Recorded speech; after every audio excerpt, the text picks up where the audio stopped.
Christy Okay. Martin, thank you very much for coming on to TheBoxingBar.com and welcome. Thanks for having me. I really appreciate taking the time, here at the start of the new year to get it all kicked off right.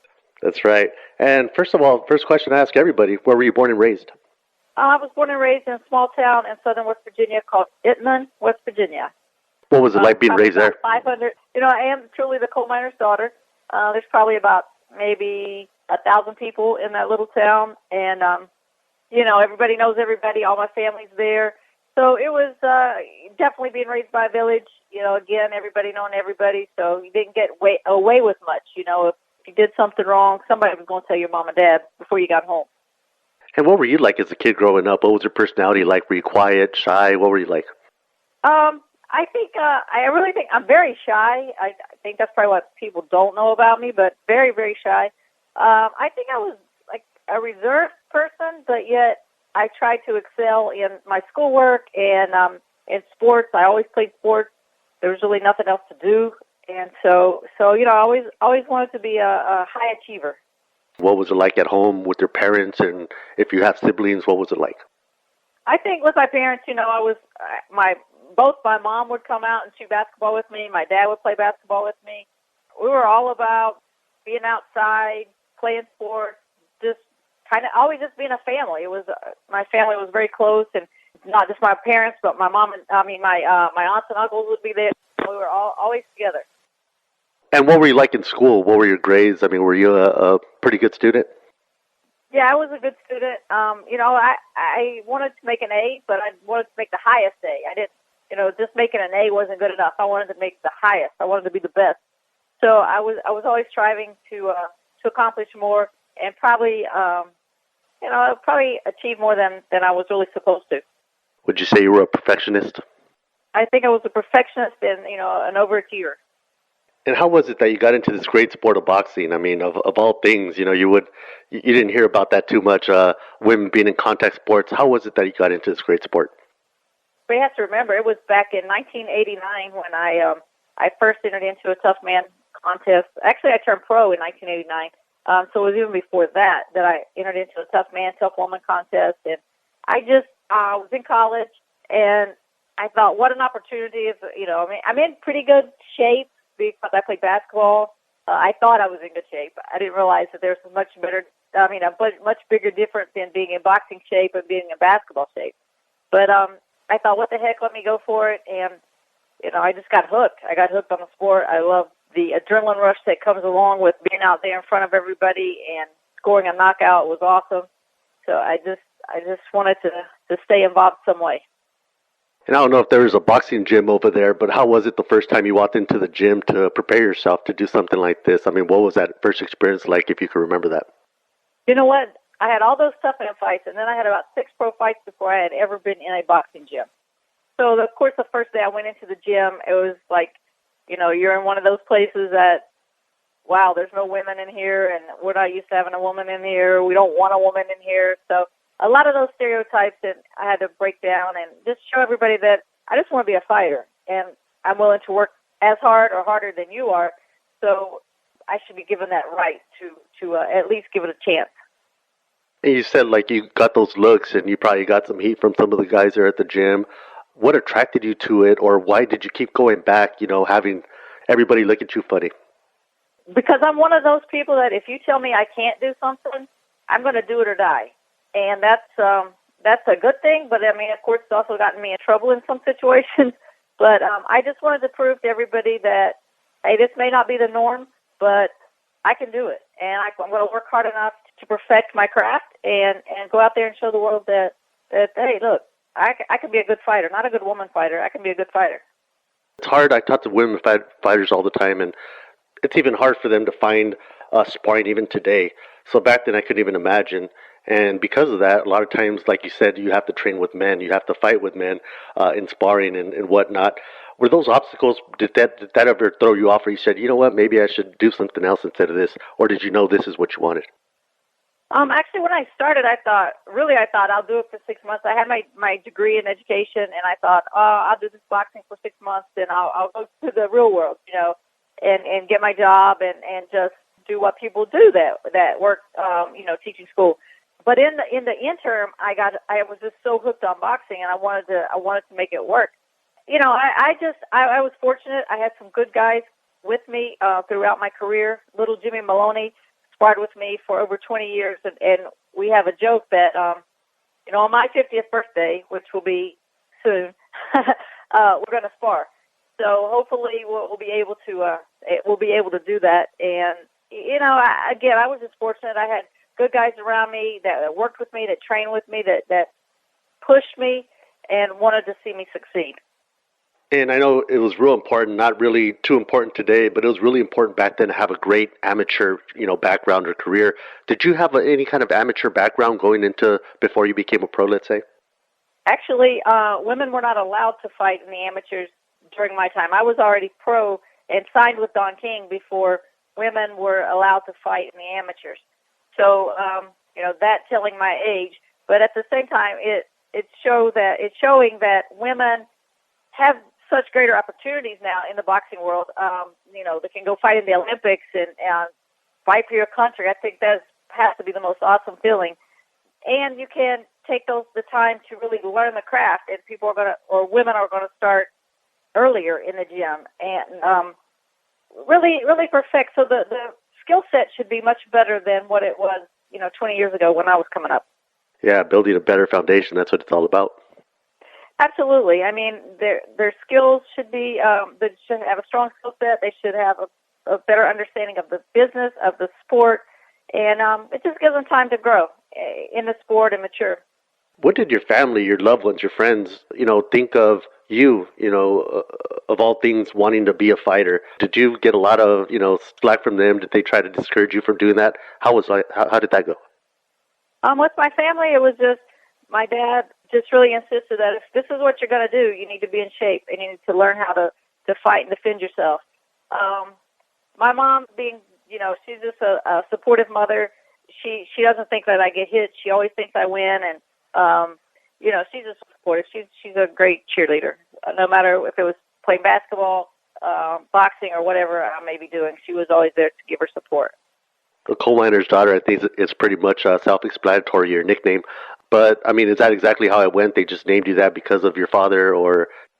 Yeah, Jimmy Lennon Jr. was trying to come up with a nickname for me before one fight, and I told him, I said, well, I don't want to be something that you have to live up to, like the knockout or this or that. I don't want to be something like that. I just want to be something that is true to me. And he came up with the coal miner's daughter, and I was like, oh, that's awesome. And then later on, I was able to meet Loretta Lynn and kind of get her blessing to use the coal miner's daughter. So that was a great moment in my career to get to sit with her and you know, talk about her career some, and then to find out that she's somewhat of a fight fan. So it was pretty awesome.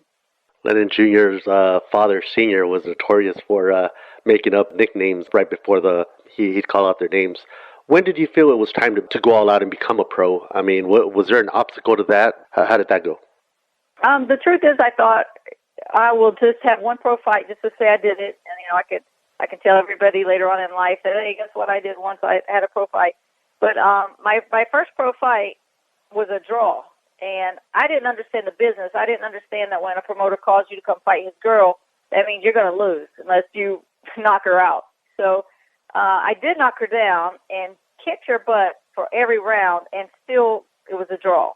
So they asked me would I come back and fight her the next month, and at first I was kind of like, no, not really. I did my one and I'm done. And then I thought, no, I didn't win, I didn't lose. Let me go do another one. And I knocked her out, and that was it. I was hooked. That was just the final straw. I just couldn't walk away from the sport at that time. After your first pro fight, you know, you got this draw that you're speaking of. A few fights up, you get your first loss. It seems like now today, when a fighter gets his first loss, it seems like they're just discouraged. They go hide under a rock for about a year or so, and they try to, you know, come up again, and sometimes they just can't. Back then, it was different. Back then, it was kind of like breaking a nail. You're not going to stop because you broke your nail. Do you see those differences in fighters of then and fighters of today? Absolutely. I mean, the guys of like in the 70s when we had all those great heavyweights, you know, Hagler, Hearns, Leonard, and then, you know, the Ali, Norton, Frazier, all those great guys. I mean, they just fought each other. I mean, so what? This one beats you, Duran, you know, he beats Leonard. So we're going to fight again, or I'm going to go fight, you know, Hearns. It doesn't matter. Everybody's fighting everybody. And today it's like if you get one loss, then your career is over, and no one wants to take those tough fights simply because of that. But the fighters would be better fighters if they would fight each other. The top fighters need to fight the top fighters, so that makes them better, but it gives the fans a better product, and I think that's what's hurt boxing. We're just in one of those cycles where there's just not big names. Even in the 90s, we had De La Hoya fighting Trinidad. Chavez was still out there fighting. So we just don't have the names that want to fight each other and to keep boxing really alive in everybody's thoughts and minds. Very true. And you're beginning a team, let's say everybody, your trainer and whatnot, were they the same team that you had all the way down the line to, let's say when you started making these TV fights? Was it the same team, or did you guys change trainers as time went? Yeah, actually, those first fights I had where I really wasn't in a gym, I just picked somebody up at the fight to work my corner, and then Jim became my trainer, and he trained me throughout most of my career. Miguel Diaz finished up with me for the last couple fights, but Miguel was always in my corner. From 1996 on, he worked my corner as a cut man, so I was very comfortable, and I really, looking back on it, I wish I would have came to Vegas and let Miguel train me from the beginning of my career, especially from the Don King time, because that's when everybody really was watching and had that point that I could have really improved my skills by being in a gym where there were other champions training and sparring, and I could have just learned so much more, and I think I could have been a much more complete and better fighter. Now I'm trying to imagine some of these your entrances going into your early fights, from '89 to when you started making that on TV. How the reaction of the fans would have been. Did you get those crazy looks or the crazy silence? When you'd be coming out to the ring, and was that intimidating to you? I really didn't pay any attention to what was going on in the crowd because I was so focused on the fight. But I do remember, like in the early 90s, I fought on a show over in Punta Gorda, Florida, and Jackie Callan was there, and she was trying to sign me at the time, and she had it all orchestrated that after the fight, the guys were throwing roses into the ring at me or to me, and actually, people were more supportive than I think I could ever have dreamed, because they had never seen a woman that could go out there and knock somebody out or just have the skills that I had. Here in my city of Oxnard, there was a great female martial artist and boxer. Her name was Graciela Casillas, who fought in the first women fight card back in 1977 in L.A. And I remember her telling me when I brought her on, she said it was hard. Certain states wouldn't license her to box. Did you have such obstacles during your time? Because of fighters such as her, most of these states, I didn't have a problem with the states, but I was supposed to fight on the undercard of Chavez and Gonzalez in Mexico City, and Mexico City would not license women to fight. So that fight was postponed. Other than that, most of the commissions were very accepting, and they were willing to give me the opportunity. Had I failed or maybe not put on a good performance, then it may have been a little differently. But at the time, Mark Ratner was the commissioner out in Las Vegas or in Nevada, and it always was smooth up there. Back over in New York, it was great. So I had good support. I think everybody was willing to give me an opportunity to see what I had. And once your talent couldn't be denied, Don King obviously rolled the dice big by giving a woman fighter a chance on televised pay-per-view. What was your initial reaction when he told you, hey, I'm going to give you this chance and, do this? What were your thoughts, your initial thoughts on that? Well, just signing with Don King was like a dream come true. I mean, I'm from such a small town in West Virginia, and then to be sitting across the table from Don King was very intimidating. But I, like most of the fighters, I paid my dues. I fought on his smaller shows. I was fortunate. I was always on King Vision, which was seen internationally. But I had to pay my dues and prove to him and the people in his staff that I could fight and I would be entertaining to the crowd. So I signed with King in 92, I think. I fought for, a couple years, and then I got on Showtime. I just paid my dues and progressed through the ranks. And finally, because of Mike Tyson, really, he was very supportive. I was able to fight on the undercard of Tyson and Bruno. Well, the gamble obviously worked there with Don King, rolling the dice with you, and it showed by you even, coming out on the cover of Sports Illustrated. You were to everybody women's boxing. How did that make you feel? Wow. It's overwhelming because I am very shy. I'm not arrogant and cocky. I think some people took me as that because I was so shy and I didn't talk a lot. It's just hard to believe. I still don't believe it. People ask me to sign the cover of Sports Illustrated, and they're like, "Aren't you tired of signing these?" And I just look at them and laugh, and I tell them, "Are you kidding me? I will sign these all day long." My boxing ride was unbelievable. I could have never ever dreamed of doing all the things that I did with boxing, and still doing. I'm still very close with the WBC. I work with the WBC Cares. We're doing domestic violence awareness, and I've started my own promotional company. So I have a lot to still do in boxing. Looking back at all that, how do you think you handled the pressure? Was it a hard thing? Was it an easy thing? Was it just whatever? What was it like, handling that pressure of being the face of women's boxing? I really never looked at it like I was the face of women's boxing. I just wanted to be a fighter, and I just wanted to fit in to the fight game and kind of find my niche, and I was happy with that. I felt very, very accomplished at what I did, and that I was comfortable with where I was, and I realized that I wasn't going to be a big fish in a big pond, but I was okay to go out there and be a little fish in a big pond and swim around with those guys, Mike Tyson, Evander Holyfield, Chavez Senior, Trinidad. I fight on those cards. I even fought on the card with Tommy Hearns, fought on the shows with Duran. So, I got to fight with some living legends, and that is, to me, is just the cherry on top. It really tops off my career. That's awesome. And I remember ordering the pay-per-view card when you fought Mia St. John the first time. She trained here in Oxnard, and also one of my friends, Arturo Barraza, fought on the televised undercard on that night. What was that first pay-per-view like for you? Was it the first time you were a pay-per-view main event? Yeah, I think so. When I fought Mia, that was the first time, and it was a poor promotion. The promoter had really never promoted before, and it was a headache. But it was a great opportunity to get in the ring with Mia, and I know she was training hard, and Robert Garcia was training her at the time, so it was all good, and I got the win, so that was really all that mattered at the end of the day. Did you think of her as a tough opponent, or what was that fight like for you? No, unfortunately, I probably didn't give her the respect that I should have, and the fight was off and on again, so many times. I wasn't really in great shape, but no excuses. I fought her and pulled out a victory that time. So Mia was tougher than people gave her credit for, and I think that she fought her best when she fought me because she really wanted to prove that to people, that she was tougher than what people gave her credit for. That next fight up, you fight Layla Ali, the daughter of the legend, Muhammad Ali. Going into that fight, what were your reactions to just getting that fight overall? She was a lot taller than you and had those physical advantages over you, or did you see that as an advantage for her, for you?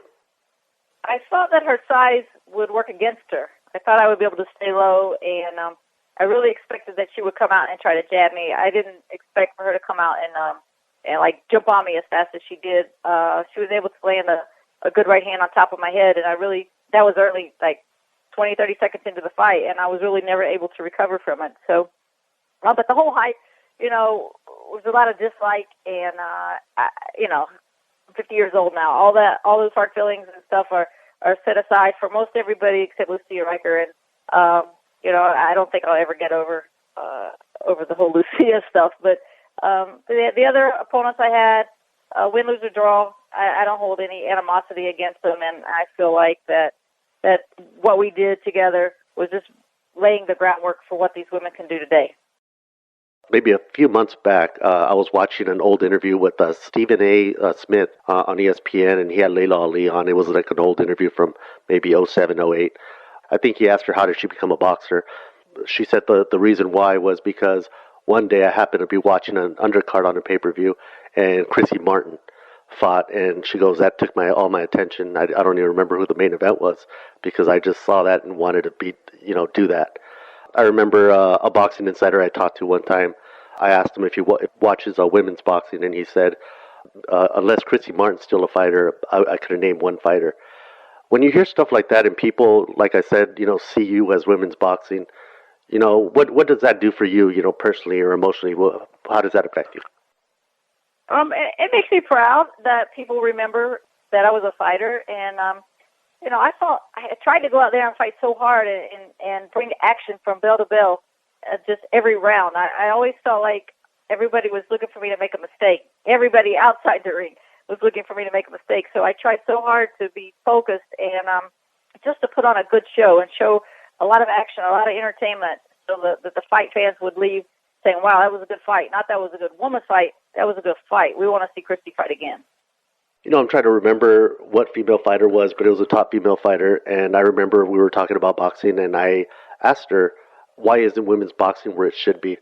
And she said something kind of negative. It's us women fighters that sometimes when we become big, we kind of hurt ourselves. She said back in the day, if Christy Martin and Lucia Riker would have got it on like they should have, it would have brought a big light to the sport, and it was robbed of it. Then Layla Ali and Ann Wolf and so on. What do you think of that, and do you agree with that? Well, I mean, I'm sure that it wouldn't have hurt women's boxing had Lucia stepped up and fought me, and the same with Layla and Ann Wolf. But, people have to understand, well, I had signed a contract to fight Lucia, but what people have to understand is sometimes it's out of the fighter's hands. Yeah, I could want to fight Lucia as much. I probably would still fight her tomorrow. But, there's so many other people involved, managers, promoters, trainers, networks. So just because fighters want it, and that's what should happen, sometimes it's out of our hands. So, I guess we have to take part of the negativity, but at the same time, in that particular instance with Lucia, I wanted the fight, and was about 7 days from the fight when Lucia pulled out. So, of course, she robbed me from $1 million. There was no way I was going to walk away from that. And what was her reason, or her people's reason, for them pulling out? They said that she had a ruptured Achilles tendon, but they also said she walked out of the gym. So anybody that I know, they have never been able to walk out of any place with a ruptured Achilles tendon. A few fights up after you fight Layla Ali, you fought Holly Holm, and she made some big noise in the MMA world a while back when she beat Ronda Rousey. What did you think of Holly Holm as a fighter?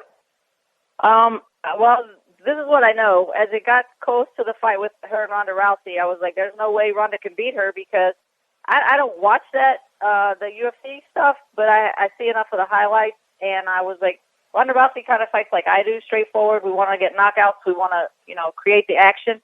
And Holly Holmes was not going to let that happen. She's a mover, a boxer. She can't punch at all. So I was surprised at how she was able to dictate the pace of the fight with her hands before knocking her out with a kick. But Holly Holmes is a tough style. She's a tall left-hander, so it's a challenge. She's always going to be a challenge, but she made her name. She made it was a 15 minutes of fame, flash in the pan, and she's probably on to something else by now. And in 2012, you made your last fight against Mia St. John, who you had previously fought. What was that fight like? Yeah, it was a fight that I never should have taken. I had, in the fight prior to that, I had broken my hand in like 9 places, and when they put me to sleep to fix my hand, I had a stroke. So, I should have never taken the fight. But at the same time as the stroke was going on, here I'm making excuses, and I don't really want to do that. But the trial was ending for, Jim was being sentenced to 25 years in prison, and it just wasn't the right time. I should have never taken the fight. But Mia came. She came prepared. I didn't, and that just shows that sometimes it's about conditioning. It's not always about the best skill. Why did you stop fighting? I mean, you still had a name and all that. Was there physical, emotional reasons why you stopped your reign as a top name in women's boxing? Why did you retire? I retired because I can't pass medicals for any state, and the way that I was able to fight the fight that I did was because my medicals from the previous fight were still on file. So I didn't have to have a new brain scan. I didn't have to have anything. I was able to keep the stroke a secret, and now you have to have the MRI or a CAT scan or something every year, I think, especially if you're over 40. So, I can't get a license anywhere. What was it, in 2010, when there was an attempted murder on you by your ex-husband?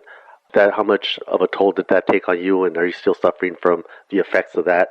Obviously, mostly you are, but physically, have you recovered from that 100%? Physically, I was over it quickly. Mentally, emotionally, I still have some PTSD that I deal with, but I'm getting stronger each and every day, and I try to put on myself that we're in a new year, 2017, and that should be nothing but positive for me. I have lots of good stuff happening. A feature film will start production this year about my life story, through the boxing, through the domestic violence, through everything that's happened. So that's exciting. Working with George Diaz on a book. So I have a lot of exciting things, along with my own promotions that I'm doing here in Charlotte. A lot of positive stuff. So I'm trying to put the past behind me and just look forward. You work against domestic violence. We have a local fighter here named Maureen Shea that also does the same. Ronda Rousey, I heard, there was a lot of domestic problems around her. What is it you think with women fighters in contact sports and domestic violence? You would think they'd be the last ones anyone would want put their hands on. Why do you think that is?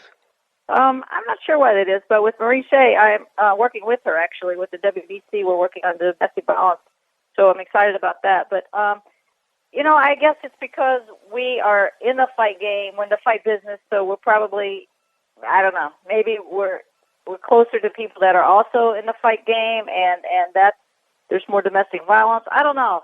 There's just athletes everywhere are committing these horrific domestic violence crimes, but it happens in everyday walk of life. It's just more emphasized and publicized when it's an athlete that we see on TV every week. So it's just hard to say. It's hard to say. I think domestic violence is it's just more prevalent in our society than anyone knows. I agree, and it's a horrible thing, and I commend you guys for working on this cause. What do you think of women boxing today? When you watch or hear about it, obviously, I'm sure you still keep an eye on it, at least here and there.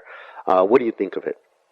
Unfortunately, women's boxing is declined so much, even though it's in the Olympics now. In other countries besides the United States, we have main event women fighters in Mexico.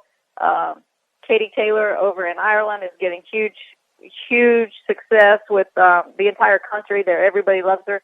But here in the United States, we had Clarissa Shields with 2 gold medals, and she made her pro debut without much fanfare. So women's boxing is really, really in the downslide, and needs somebody with the personality, with the charisma, a promoter, like Don King, that was willing to stand behind me and give me great opportunities, talk me up, and really promote my fight. So we need somebody that will do that for a new, young, up-and-coming fighter. So much research has been done on the effects of any athlete that are in contact sports. They have these long-term effects that hit them later on in life. What do you think of that, and do you feel any of that today?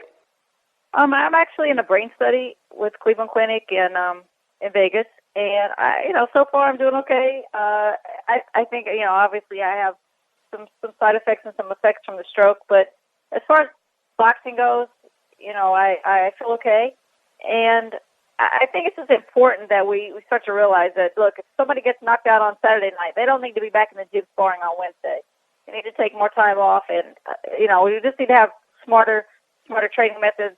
The trainers have to be a little more caring, more wise about the fighters. They can't just keep throwing them in there like they're animals. Looking back at your career, is there anything that you would change to have made your career better, looking back? The only thing I'd say about my career really is when the Riker fight fell through in '05, I should have retired at that time, because I think with that falling out, it took a part of me. It took a part of me. I was never able to get back in the conditioning I was in for that fight had it happened. I was never able to get back to the same fire. The personal turmoil was really starting to get to me, so I wish I would have retired in '05. That's the only thing I would change. I've always believed in people breaking walls down and making a difference in life or in their career or whatnot. And you did just that for women's boxing, and you're a real pioneer and a true warrior and a true legend, Christy. And I appreciate your time, and thank you very much for coming out to theboxingbar.com. And it was an honor to finally get you on and have you on and have you tell us a little bit about what it was like to be the woman fighter of your time. Thank you very much. Thanks for having me. Thanks, and best to you and everything, all your ventures in your career. Thank you. Thank you.